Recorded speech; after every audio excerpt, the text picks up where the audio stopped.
Hello, young grammar explorers, and welcome back to our channel Grammar Treehouse. Today, we're going on an exciting adventure into the world of verbs. Have you ever wondered why some sentences feel complete with just a subject and a verb, while others need a little something extra? The secret lies in two special types of verbs, transitive and intransitive. It might sound a bit tricky, but I promise, by the end of this video, you'll be a verb master. So, grab your thinking caps, and let's get ready to unlock the mystery of verbs together. First things first, what exactly is a verb? A verb is an action word.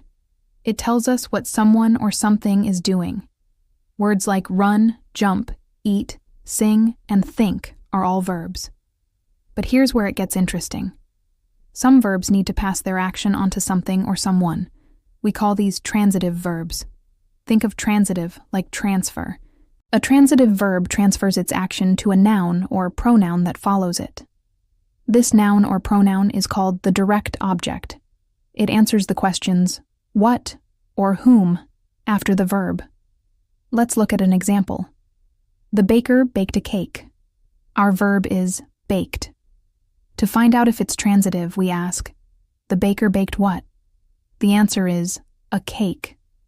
Since the action of baking is transferred to the cake, baked is a transitive verb, and cake is our direct object. Here's another one. She loves her puppy. What's the verb? Loves. She loves whom? Her puppy. So, loves is transitive, and puppy is the direct object. See? A transitive verb needs that direct object to make sense. If I just said, the baker baked, you'd ask, baked what? The sentence feels incomplete without the object. Now let's talk about the other type, intransitive verbs. These are the independent verbs. They don't need a direct object to complete their meaning. Their action is complete all by itself. Think of words like arrive, smile, sleep, or laugh. The action doesn't transfer to anything. For example, the baby smiled. The verb is smiled. Can we ask smiled what? Or smiled whom? Not really. The action of smiling starts and ends with the baby. The sentence is perfectly complete. How about, he runs every morning? The verb is runs. Does he run something? No. Every morning tells us when he runs, not what he runs. So, runs here is an intransitive verb. These verbs express a complete thought without needing to act upon an object. Let's play a quick game to check our understanding. I'll give you a sentence, and you shout out whether the verb is transitive or intransitive. Ready? First sentence. The birds sing. Is sing transitive or intransitive? If you said intransitive, you're right. The birds are just singing. The action isn't being transferred to an object. Great job. Okay, next one. Maria reads a book. What about the verb reads? Is it transitive or intransitive? Think about it. Maria reads what? A book. So reads is transitive. Excellent. You're getting the hang of this. One more. The sun shines. Transitive or intransitive? That's right. It's intransitive. The sun isn't shining on anything in particular in this sentence. It's just shining. Now for a little twist. Did you know that some verbs can be both transitive and intransitive? It all depends on how they are used in a sentence. Let's take the verb eat. In the sentence, we eat at 6 p.m., the verb eat is intransitive. It doesn't have a direct object. It just tells us what we do. But in the sentence, we eat pizza on Fridays, the verb eat is transitive. Why? Because we can ask, we eat what? The answer is pizza. So, pizza is the direct object. The same verb can change its role based on the sentence structure. Let's try another one with the verb play. The children play outside. Here, play is intransitive. Outside tells us where, not what. But in, the children play chess. Play is transitive because they play what? Chess. To really master this, let's try a fun activity called verb charades. I'm going to act out a verb, and you have to create two sentences with it. One where it is transitive and one where it's intransitive. Okay, first action. Pretends to write. My verb is write. Can you make a transitive sentence? Maybe something like, I write stories. I write what? Stories. Perfect. Now, how about an intransitive sentence? You could say, she writes every day. Here, writes doesn't have an object. It just describes her daily habit. Awesome. Let's do another one. My action is pretends to be singing. The verb is sing.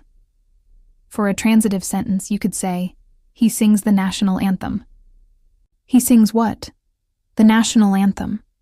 And for an intransitive one, she sings beautifully. The word beautifully just describes how she sings. It's not a direct object. Let's try another game called Complete the Sentence. I'll give you a subject and a transitive verb, and you have to finish the sentence by adding a direct object. For example, if I say, the cat chased, you could say, the mouse. Mouse is the direct object. Okay, your turn. The artist painted. What did the artist paint? A portrait? A landscape? A beautiful sunset? All of those work as direct objects. Next one. My friend builds. What does your friend build? Sandcastles? Lego models? A tree house? Fantastic. You're creating complete, meaningful sentences using transitive verbs. Now let's try it with intransitive verbs. Remember, these don't need an object. I'll give you a subject and verb, and you just know the sentence is complete. The flowers bloomed. See? It's a full thought. The train arrived. Done. Intransitive verbs are simple and powerful all on their own. So how can you spot the difference in the wild? The best trick is to always ask what or whom after the verb. If you can find a word in the sentence that answers that question, you've found a direct object, and your verb is transitive. If asking what or whom doesn't make sense or there's no answer in the sentence, the verb is intransitive. Words that answer where, when, how, or why are not direct objects. They are adverbs or prepositional phrases, and they can be used with both transitive and intransitive verbs. For example, in he ran quickly, quickly tells us how, not what. So, ran is intransitive. In she read the book quickly, book answers what. So read is transitive, and quickly just gives extra information. Let's do a final review to make sure this all sticks. Transitive verbs transfer action to a direct object. They need an object to make sense. You can find the object by asking what or whom after the verb. For example, I kicked the ball. I kicked what? The ball. Kicked is transitive. Intransitive verbs do not have a direct object. The action is complete by itself. For example, the dog barked. The dog just barked. The sentence is complete. And remember, some verbs can be chameleons. They can be either transitive or intransitive depending on the sentence. The key is always to hunt for that direct object. Wow, you have all done an amazing job today. Learning about transitive and intransitive verbs can seem like a big challenge, but you've tackled it like true grammar champions.